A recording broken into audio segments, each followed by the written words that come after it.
Before we start, tell us, where are you watching from? Drop your country in the comments. We love hearing from you. Marcus Wellington pushed open the heavy wooden door of his mansion in Chicago. He had been away for 3 long months, traveling for business. His heart was beating fast with excitement. He couldn't wait to see what was happening at home. But when he walked toward the kitchen, he stopped breathing. The sound he heard made him freeze like a statue. Laughter. Real, warm, beautiful laughter. And it wasn't just one voice. It was 2 voices mixed together like music. Marcus's hand started shaking. His expensive leather bag fell to the floor with a loud thud. He took slow, careful steps toward the kitchen door, almost scared of what he might find. When he looked inside, his eyes grew wide with shock. There, standing side by side at the kitchen counter, were 2 people he never thought would be in the same room together. Little Zara, the 8-year-old girl he had adopted 6 months ago, was wearing a pink apron covered in flour. Her beautiful dark skin glowed under the kitchen lights.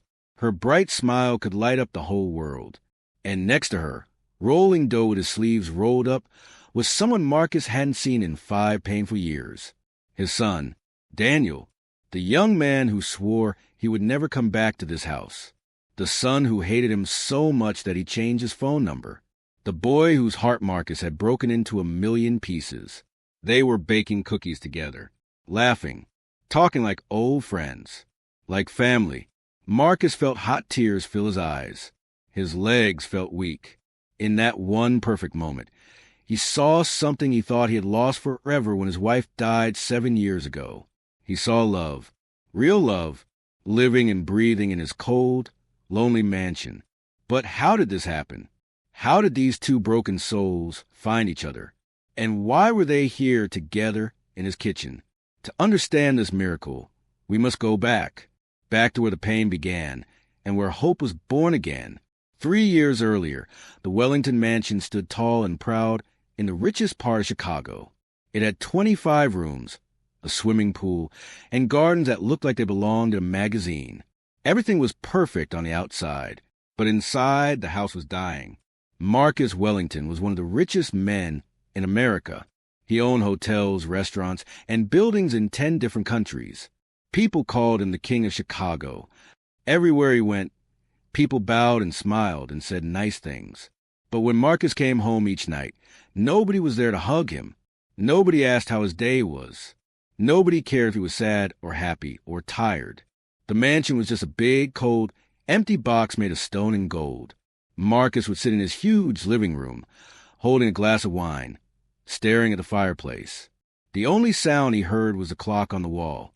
Tick, tock, tick, tock, hour after hour, night after night. He had lost his wife, Zara, in a terrible car accident 7 years ago. She was a sunshine in his life. When she died, all the light in his world went out. After Zara's death, Marcus became cold and hard like stone. He stopped smiling. He stopped caring about people. He only cared about making more money and building his business bigger and bigger.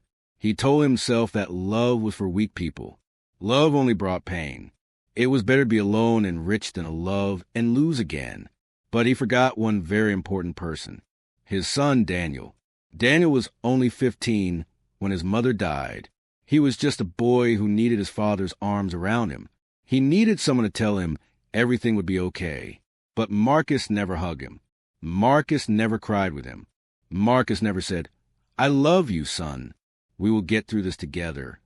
Instead, Marcus sent Daniel away to expensive boarding schools far from home. He gave Daniel money, toys, cars, and anything he wanted, but he never gave him the one thing Daniel needed most: his time, his love, his heart. Daniel grew up feeling like an extra piece of furniture in his father's mansion. He was just another thing Marcus owned. When Daniel turned 23, he had had enough. He packed his bags and left the mansion forever. He wrote his father a letter that said, "You gave me everything except the one thing that matters. Goodbye, Father. Don't look for me."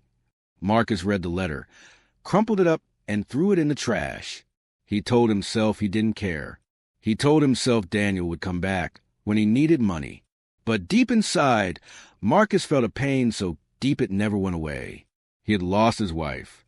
Now he had lost his son, too. The mansion became even quieter after that. The house felt like a grave where happiness had been buried.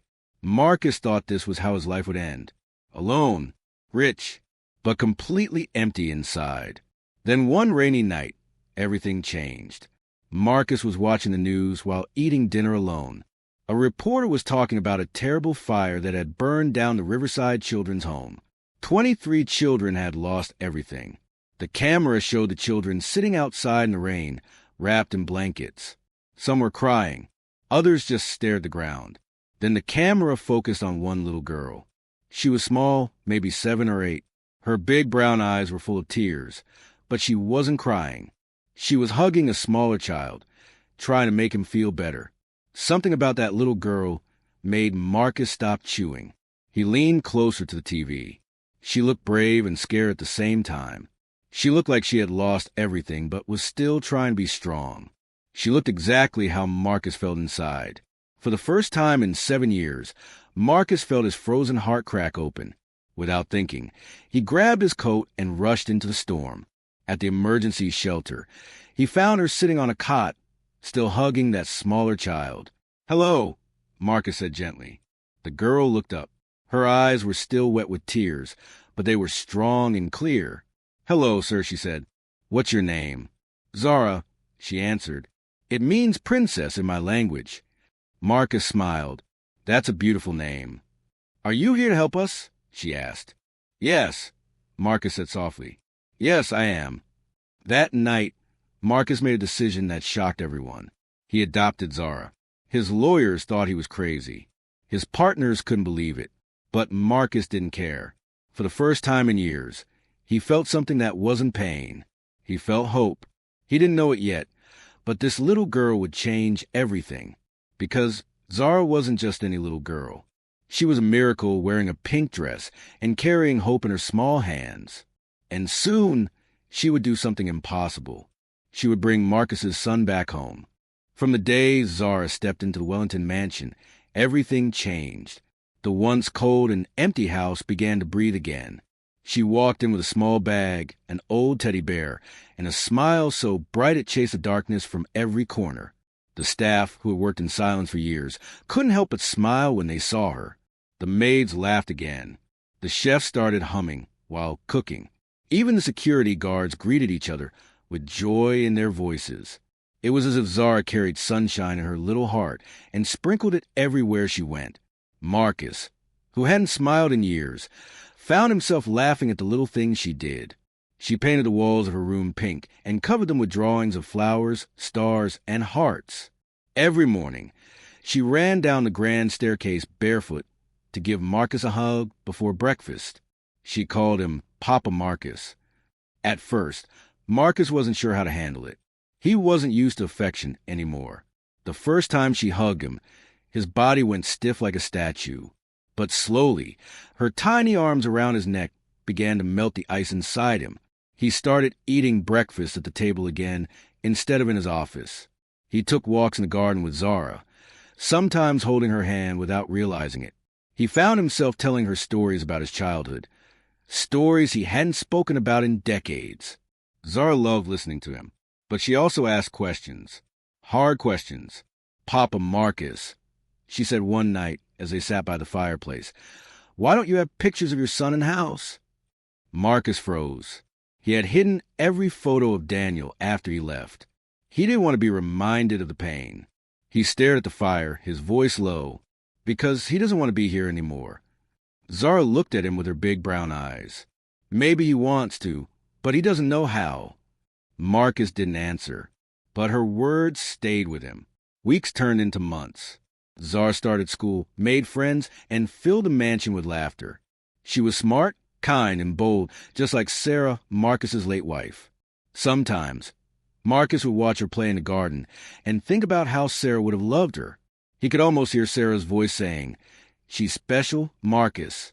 Don't let her go." For the first time in years, Marcus felt alive. But deep down, there was still one wound that refused to heal. His son, Daniel. Every night, Marcus sat by his window and wondered where Daniel was, what he was doing, if he was okay. He wanted to call him, to say something, anything, but pride and guilt kept his fingers from dialing the number. Then one Sunday afternoon, something unexpected happened. Zara was playing in the garden when she found an old photo lying on the grass. The wind must have blown it out of the attic window. She picked it up and looked closely. It was faded, but she could see a younger Marcus holding a smiling boy, Daniel. When she showed it to Marcus, he froze again. His throat tightened. "Where did you find this?" he asked. "In the garden," Zara said. "Is that your son?" Marcus nodded slowly. "He looks happy," Zara said. "You both do." Marcus stared at the photo for a long time. He felt something break inside him. Regret, pain, memories. Zara touched his hand softly. "Papa Marcus, maybe you can both be happy again." That night, Marcus couldn't sleep. He walked around the mansion until he reached Sarah's old room. He hadn't opened that door in years. When he finally turned the handle, the scent of lavender and old books filled the air. He sat on her chair and whispered, "Sarah, I don't know how to fix what I broke." He stayed there until dawn, crying quietly, the way only a broken man can cry. The next morning, Zara saw his red eyes and hugged him tightly. "Papa Marcus," she whispered, "do you know where Daniel is?" Marcus shook his head. "No, he left and never came back." "Then maybe we should find him," she said boldly. "He's your family." Marcus smiled sadly. "You're my family now, Zara." Zara pouted. "We can both be." Her innocence cut through his pain like light through darkness. For the first time, Marcus allowed himself to hope that maybe, just maybe, there was a chance for forgiveness. 2 weeks later, Marcus received an unexpected email. It was from one of his old business partners, Mr. Harrison. "Marcus, I met a young man named Daniel Wellington at a charity tech summit in Boston. Brilliant kid. Built a new app that helps orphans find sponsors. Said he doesn't talk to his father anymore. I thought you should know." Marcus stared at the email for a long time. His heart raced. His son was helping orphans? He printed the message and took it straight to Zara. "Look," he said, showing the paper. "That's him." Zara's face lit up. "He helps children like me." Marcus nodded, his voice shaking. "Yes, he does." "Then he's a good man," Zara said simply. "You should tell him you're proud of him." Marcus swallowed hard. He wanted to, desperately, but he didn't know if Daniel would listen. "Maybe he doesn't want to hear from me," he said. Zara crossed her arms. "You won't know until you try." Her confidence made him smile. "You're quite the little boss, aren't you?" "I learned from you," she said, grinning. That night, Marcus sat at his desk with a blank piece of paper in front of him. For hours, he couldn't find the words. Finally, he wrote, "Dear Daniel, I don't know how to begin, but I want to say I'm sorry. I've made mistakes. I hurt you. I saw what you're doing for those children. Your mother would be proud. I am too. If you ever want to come home, my door is open. Always. Love, Dad." He sealed the letter and gave it to his assistant to deliver personally. Days passed, then weeks. No reply. Marcus tried not to show his disappointment, but Zara noticed. She would quietly slip notes under his door that said things like, "Keep believing," or "Love always finds a way." Then, one quiet morning, something extraordinary happened. Marcus was in the study when he heard Zara scream from the hallway, "Papa Marcus, come quick." He rushed out, heart pounding. When he reached the front door, he froze again, just like he had that first day in the kitchen, because standing there, suitcase in hand, was Daniel, older, taller, stronger, but with the same eyes as his mother. He looked at Marcus for a long moment before saying, "I got your letter." Marcus's throat closed up. "Daniel, I..." But before he could finish, Zara ran straight to Daniel and hugged him around the waist. "You're Daniel," she shouted. "Papa Marcus talks about you all the time."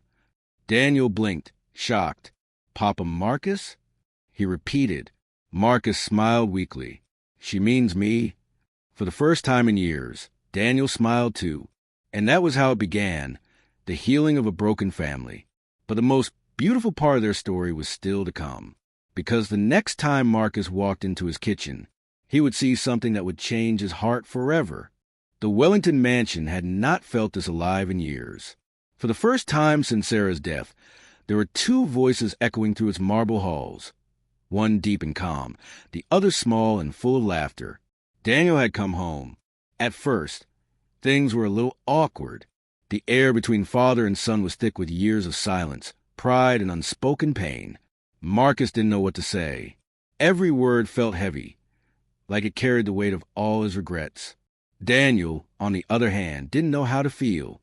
The house that once suffocated him now felt different, warmer, softer, almost welcoming. And the reason for that difference was a little girl named Zara. From the moment Daniel arrived, Zara took it upon herself to make him feel at home. She gave him a tour of the mansion, showing him every room as if she were the owner. "This is the library," she said proudly. "Papa Marcus says it has more books than school." Daniel smiled. "Did you read them all?" "Not yet," she said seriously, "but I'm working on it." She showed him the garden, the fountain, and even her favorite spot under the mango tree. "This is where I talk to Mama Sarah," she whispered softly. "Papa Marcus told me she was kind. I think she listens to me sometimes." Daniel froze. He hadn't heard his mother's name spoken aloud in years. The sound of it stirred something deep inside him. He knelt beside Zara. "You talk to her?" Zara nodded. "Yes. I tell her to help Papa Marcus smile more." Daniel felt a lump rise in his throat. "And has she?" Zara smiled brightly. "Yes. She sent me." That simple sentence hit Daniel like a wave. The little girl didn't know it, but her words carried power. For the first time since he left home, Daniel felt something soft in his chest, something he hadn't allowed himself to feel in years. Hope. That night, Marcus stood outside Daniel's room. He wanted to knock, to talk, to finally say everything he had buried for so long. But he couldn't. His hand hovered over the door handle for several seconds before he turned away. Inside, Daniel sat by the window, staring at the garden. He saw his father's reflection in the hallway mirror and knew he was standing there. Neither of them spoke, but both of them were thinking the same thing. How do we start again? The next morning, the answer came from the smallest person in the house. Zara burst into Marcus's study, her apron covered in flour. "Papa Marcus, come to the kitchen." Marcus blinked. "The kitchen?" "Yes. Now," she shouted. He followed her, half smiling, curious about the surprise. As he stepped closer, the sound of laughter reached his ears, a sound so familiar yet so distant it made his heart ache. When he entered the kitchen, he froze. Daniel was there, sleeves rolled up, helping Zara roll out cookie dough. The table was a beautiful mess of flour, butter, and sugar. Zara was giggling uncontrollably while Daniel tried to keep the dough from sticking to the counter. "Put more flour, Uncle Daniel," she said. "I'm not your uncle," Daniel laughed. "Then what are you?" Daniel thought for a moment. Your brother?" Zara's face lit up. "Brother Daniel. I like that better." Marcus leaned against the doorway, tears stinging his eyes. The warmth, the laughter, the sight of his son smiling again, it was too much. He wanted to walk in, to join them, but he couldn't move. He just stood there, letting the moment soak into his heart like sunlight after a long, cold night. Zara noticed him first. "Papa Marcus, come bake with us." Daniel turned sharply, their eyes meeting for the first time that day. A long silence filled the room. The past hung between them. Years of distance, anger, and pain, but beneath it all was love that had never truly died. Marcus took a deep breath. "Can I help?" Daniel hesitated, then slowly nodded. "Sure." Zara clapped her hands. "Yay! Family cookies." It was such an innocent statement, but it carried the weight of healing. The three of them stood together around the kitchen counter, laughing as flour flew through the air.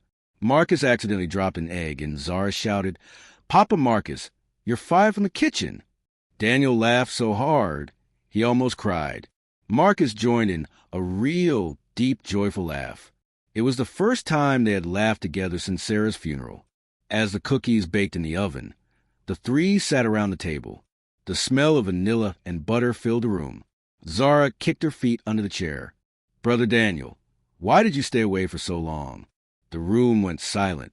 Daniel looked at her innocent face, then at his father. His voice trembled. "Because I was angry and hurt." Marcus lowered his eyes. "You had every right to be." Zara frowned. "But Papa Marcus is nice now." Daniel gave a small smile. "Yeah, I can see that." There was a long pause. Then Marcus spoke softly. "Son, I can't change what I did, but I could be better now, if you'll let me." Daniel looked at his father, really looked at him, and for the first time, he didn't see the cold businessman who sent him away. He saw a man who had suffered, who was trying to make things right. "I think we both made mistakes," Daniel said finally, "but maybe it's not too late to start over." Marcus reached across the table, his hand trembling. Daniel hesitated, then took it. It was a simple touch, but in that moment, every wall between them began to crumble. Zara clapped her hands again. "See? I told you love always finds a way." They all laughed, tears glistening in their eyes. When the oven dinged, Zara jumped up and shouted, "Cookies are ready." As they pulled the tray out, Marcus thought to himself, this wasn't just a kitchen anymore. It was a temple of healing, a sacred place where love had come back to life. Later that evening, the three of them sat in the living room, sharing cookies and stories. Daniel told Zara about his mother, the woman who used to sing while cooking, the one who always smelled like lavender. Zara listened in awe, her little hands cupping her mug of milk. When Marcus looked at his son, he saw the reflection of Sarah in his eyes. He realized something profound, that maybe Sarah had never truly left. Maybe she was right there, smiling through Zara, speaking through Daniel, and whispering to the laughter that filled the house again. For the first time in years, Marcus didn't feel empty. He felt whole. And as Zara drifted to sleep on the couch, Daniel looked at his father and said quietly, "She's special, isn't she?" Marcus nodded. "She saved us both." But their story wasn't over. The real test of love, forgiveness, and family was about to begin. Because sometimes the past doesn't stay buried forever. And when the ghost of Marcus's past came knocking, threatening to destroy the new peace he had found, it would take all three of them to protect the home they had rebuilt together. Peace had returned to the Wellington mansion. But peace, as Marcus would soon learn, is fragile. It was a crisp Saturday morning when everything changed again. Marcus was in his study, going through some company reports, when his phone rang. The name on the screen froze him. James Calloway. James wasn't just an old business partner. He was the man Marcus had trusted most back when his empire was growing. They had built hotels, resorts, and tech startups together. But a few years earlier, James had betrayed him, selling confidential contracts and nearly ruining Marcus's reputation. Marcus had cut all ties with him. So why was he calling now? He hesitated, then picked up. "Marcus." James's voice came through the line, deep and familiar. "It's been a long time." "It's been long enough," Marcus said coldly. "What do you want?" "I heard about your new family," James said slowly. "The girl, the reunion with your son. Touching story." Marcus's heart tightened. "Stay away from them, James." James chuckled. "Relax, old friend. I'm not here to hurt anyone, but I do think you'll want to see something." There was a pause. Then James sent a file to Marcus's phone. Marcus opened it, and his hands began to shake. It was a photo, Zara, but not in his mansion. She was standing outside a small building in Riverside, the same orphanage that had burned down, and beside her, holding her hand, was a woman Marcus didn't recognize. "She's alive, Marcus," James said softly. "The girl's real mother. She's been looking for her." The line went dead. Marcus's mind spun. It couldn't be true. He had personally seen Zara's records. The orphanage told him her parents had died in the fire. He rushed downstairs, calling for his assistant to verify everything. Within hours, the truth came out. The woman in the photo, Amara, was indeed Zara's biological mother. She had survived the fire but had been in a coma for months. By the time she woke, the children had already been relocated and adopted. Now, she wanted her daughter back. That evening, Marcus sat alone in his room, staring at the adoption papers. Zara had brought light back into his life, healed his family, restored his heart. The thought of losing her was unbearable. Daniel found him there, silent and pale. "Dad." Marcus looked up, eyes filled with worry. "Daniel, they found Zara's mother." Daniel blinked. "What? But I thought—" "She's alive, and she wants her daughter back." Daniel sat beside him, speechless. The weight of those words hung in the air. After a long silence, Daniel said quietly, "What are you going to do?" Marcus buried his face in his hands. "I don't know. I love that girl like my own. But I can't take another child away from her mother." Daniel placed a hand on his father's shoulder. "You taught me that love isn't about holding on. It's about doing what's right." Marcus nodded slowly. "Then maybe it's time to let go." The next morning, Marcus called Zara into the study. She came in smiling, holding her favorite teddy bear. "Papa Marcus, look, Brother Daniel made me pancakes." Marcus forced a smile. "That's wonderful, sweetheart. Come, sit with me." She climbed onto the sofa beside him, swinging her feet. "Zara," he began softly, "do you remember the fire at Riverside?" Her face fell a little. "Yes, that's where I lived before you found me." He took her small hand. "There's someone who's been looking for you. Someone very special." She tilted her head. "Who?" Marcus swallowed hard. "Your mother. She's alive." Zara froze, her eyes wide. My real mama?" "Yes." His voice trembled. "She's been trying to find you, and I think it's time you met her." For a moment, Zara was silent. Then tears filled her eyes, not from fear, but confusion. "But will I have to leave?" Marcus's chest tightened. "Maybe. I don't know yet. But no matter what happens, I'll always love you. You'll always have a home here." Zara threw her arms around him, crying softly. "I don't want to lose you, Papa Marcus." He held her tightly, fighting back his own tears. "You won't.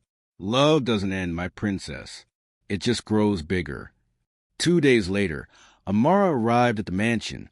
She was young, barely 30, her face marked by struggle but her eyes full of love. The moment she saw Zara, she gasped and fell to her knees. "My baby!" Zara stood still for a moment, then slowly walked toward her. "Are you really my mama?" Amara nodded, tears streaming down her face. "Yes, my love. I thought I lost you forever." Zara touched her cheek gently. "Papa Marcus said you were looking for me." Amara looked up at Marcus with gratitude and sorrow. "Thank you for taking care of her, for giving her love when I couldn't." Marcus's throat ached. "She gave me more than I ever gave her." Daniel stepped forward, offering Amara a chair. "You both deserve peace. Let's find a way to make this right." Over the next few weeks, the house that had once known only silence became a place of difficult choices and tender goodbyes. Amara visited every day, spending time with Zara, baking, reading, and walking the garden. At first, Zara was unsure, but slowly, she began to see her mother not as a stranger, but as another piece of her heart. One afternoon, as Marcus watched them laugh together, Daniel came to stand beside him. "She belongs with her mother," Daniel said softly. Marcus nodded, his eyes glistening. "I know, but she'll always be ours too." When the day finally came for Amara and Zara to leave, the mansion felt heavier than ever. Zara hugged Daniel first. "Don't forget to write, Brother Daniel." He smiled, holding back tears. "You bet I won't." Then she turned to Marcus. "Papa Marcus, can I still visit sometimes?" Marcus knelt, his voice trembling. "Anytime you want, my princess. This will always be your home." She hugged him tightly, a hug filled with love, gratitude, and farewell. "I love you, Papa Marcus." "I love you too, Zara, more than you'll ever know." Months passed. The mansion was quieter again, but not empty. Marcus and Daniel visited Zara and Amara often. Sometimes they shared dinner, sometimes laughter, and sometimes just stories of the past. And one day, as Marcus stood watching Zara play in the park, Amara walked up beside him. "She calls you her second father," she said with a smile. Marcus chuckled softly. She calls me her bonus dad. I think I like that better. Amara looked at him kindly. You saved her life, but she also saved yours. Marcus nodded, his eyes glistening. She saved us all. That night, Marcus returned home and sat by the fire, the same place he had once sat in silence and sorrow. Now there was peace, not the lonely kind, but the gentle peace that comes from forgiveness and love. Daniel joined him, setting 2 cups of tea on the table. You did good, Dad. Marcus smiled faintly. No, son, we did good. Outside, the rain began to fall softly, the same way it had the night he found Zara. But this time, the sound wasn't lonely. It was music, the sound of new beginnings. And as Marcus watched the fire flicker, he whispered a quiet prayer of gratitude for love that heals, for second chances, for family, the kind that life gives you when you least expect it.